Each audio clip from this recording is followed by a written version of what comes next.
नमस्कार. श्री स्वामी समर्थ अवधूत चिंतन श्री गुरुदेव दत्त.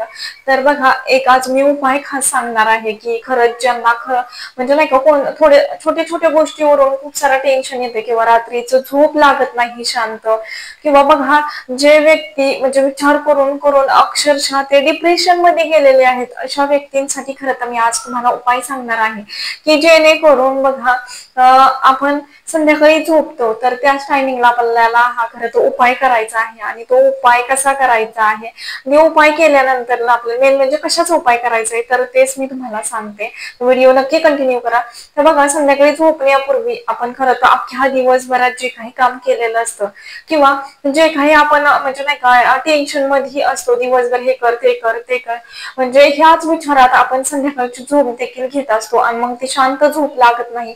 काही काही व्यक्ती तर म्हणजे काही प्रसंग त्यांच्या आयुष्यात घडल्यामुळे त्यांना शांत झोप लागत नाही किंवा कितीतरी म्हणजे नाही का नकारात्मक गोष्टी किंवा पॉझिटिव्ह गोष्टी असं म्हणजे नाही का निगेटिव्ह किंवा पॉझिटिव्ह गोष्टी असं मनात हे धरून ठेवतो आपण आणि तसंच झोपत असतो. तर त्याने काय होतं, की आपल्याला शांत झोप लागायला सुद्धा म्हणजे अडथळा निर्माण होतो आणि तेच तेच विचार आपल्या झोपीत सुद्धा येत असतात. त्याच्यामुळे शांत झोप लागण्यासाठी आपल्याला हा उपाय करायचा आहे. तर संध्याकाळी तुम्हाला काय करायचं आहे, झोपायच्या आधी आपल्या उशीखाली एक गोष्ट ठेवायची आहे, वस्तू ठेवायची आहे. तर ती म्हणजे प्रत्येकाच्या घरात अंगणात असणारी ती म्हणजे तुळस. तर आपल्याला काय करायचं आहे बघा, म्हणजे संध्याकाळ व्हायच्या आधी म्हणजे तुम्ही 4-5 वाजता ते तुळस तोडू शकता. तर ते फक्त महिलांनी तुळस तोडायची नाहीये, तर घरातल्या कोणीही म्हणजे नाही का माणसांनी तुळस तोडली तरी सुद्धा चालू शकतं. महिलांनी फक्त तुळस तोडत नाहीत असं म्हटलं जातं. तर बघा, तुळस ही सौभाग्याचं रूप आहे, प्रतीक आहे. त्याच्यामुळे काय म्हणजे महिलांनी तुळस तोडू नये असं म्हटलं जातं. तर तुमच्या घरात जो कोणी पुरुष व्यक्ती असेल तर त्यांना तुम्ही आधी तुळशी मातेची क्षमा मागा आणि त्यानंतर ना तुळशी मातेला प्रार्थना करा, की नाही का मी म्हणजे नाही का तुळशीची पानं तोडत आहे, तर तुम्ही मला आज्ञा द्यावी असं म्हणूनच ते तुळशीची पानं खरं तर तोडायची आहेत. तर तुम्हाला रोज काय करायचं आहे, म्हणजे नाही का फक्त 2-3 तुळशीची पानं लागणार आहेत. तर तेच पानं घ्यायची आहेत आणि संध्याकाळी आपल्याला झोपायच्या आधी आपल्याला काय करायचं आहे, तर ती तुळशीची पानं आपल्या उशीखाली ठेवायची आहेत आणि झोपायचं आहे. तर त्यांनी खूप म्हणजे खूप मोठा चमत्कार होतो, की जे आपल्याला डिप्रेशन आलेलं आहे कोणत्या ना कोणत्या गोष्टीचं बघा.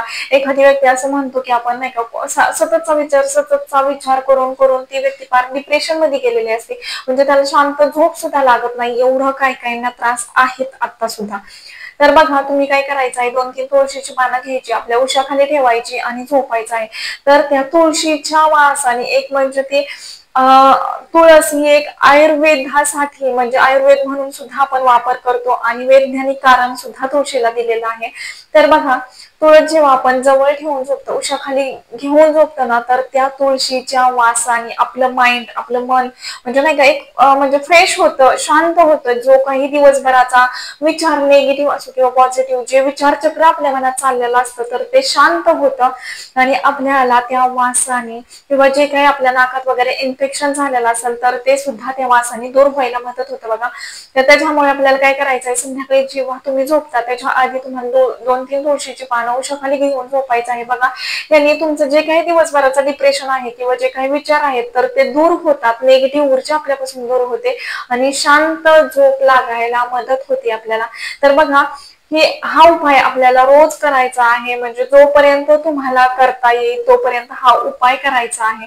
आणि बघा, त्यानंतर ना काय करायचं आहे, की त्या तुळशीच्या पानाचं करायचं काय, तर सकाळी आपल्याला काय करायचं, ती तुळशीची पानं घ्यायची आहेत, स्वच्छ धुवायची आणि त्यानंतर ना सकाळी बघा, आता प्रत्येक जणाला सवय असेल, की सकाळी उठल्या-उठल्या गरम पाणी प्यायचं. आता आमच्या तर घरात आहे, की सकाळी उठल्या-उठल्या पहिलं गरम पाणी आम्ही पितो आणि नंतर आमची दिनचर्या असते खरं तर. जर तुम्हाला तशी सवय असेल, की गरम पाणी उठल्या-उठल्या प्यायचं आणि त्याच्यानंतर ना तुम्हाला काय करायचं आहे, की म्हणजे नाही का ते तुळशीची पानं चावून खायची आहेत. एक तर तुम्हाला तुमची म्हणजे जी काही झोपेचा त्रास आहे किंवा म्हणजे नाही का जे डिप्रेशन मध्ये तुम्ही गेलेला आहात, तर त्यातून तर तुम्ही बाहेर येताच, पण त्यातून सुद्धा तुम्हाला म्हणजे ते तुळशीची पानं खाऊन खूप सारा फायदा देखील होणार आहे, की जो काही आता बघा पावसाळा चालू झालेला आहे आणि व्हायरल इन्फेक्शन खूप जणांना होतात. त्याच्यामुळे बघा जेव्हा ती तुळशीची पानं तुम्ही खाणार तर त्यांनी जो काही घशाचं इन्फेक्शन आहे तर ते सुद्धा दूर होतं. घशाला आलेली सूज आहे ती सुद्धा दूर होऊन जो काही सर्दी खोकल्याचा त्रास आहे ना तर तो सुद्धा दूर राहतो आपल्यापासून.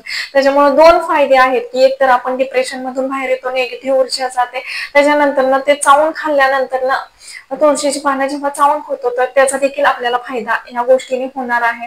तर बघा तुमच्याही घरात किंवा जवळपास कोणी अशी व्यक्ती असेल की ज्यांना रात्रभर झोप लागत नाही, म्हणजे असं छोट्या त्यांना काही विचार आला मनात की दचकून उठतात ते, तर अशा व्यक्तींना म्हणजे आवर्जून ही माहिती सांगा किंवा व्हिडिओ शेअर करा की जेणेकरून त्यांच्याही जीवनात किंवा ती व्यक्ती जेव्हा डिप्रेशन मध्ये जात असेल, म्हणजे नाही का डिप्रेशन मध्ये गेलेले असेल तरी सुद्धा ह्या उपायाने ते मोठ्या प्रमाणात बाहेर येईल. बघा ज्यांचं म्हणजे नाही का डिप्रेशनसाठी किंवा अतिविचारामुळे त्यांची जर ट्रीटमेंट चालू असेल तरी सुद्धा त्या व्यक्तीला सुद्धा तुम्ही हा उपाय करायला सांगा. बघा ते त्या डिप्रेशन मधून किंवा जी काही मानसिक त्रास आहे त्यांना त्यामधून नक्कीच बाहेर यायला त्यांना देखील मदत होईल.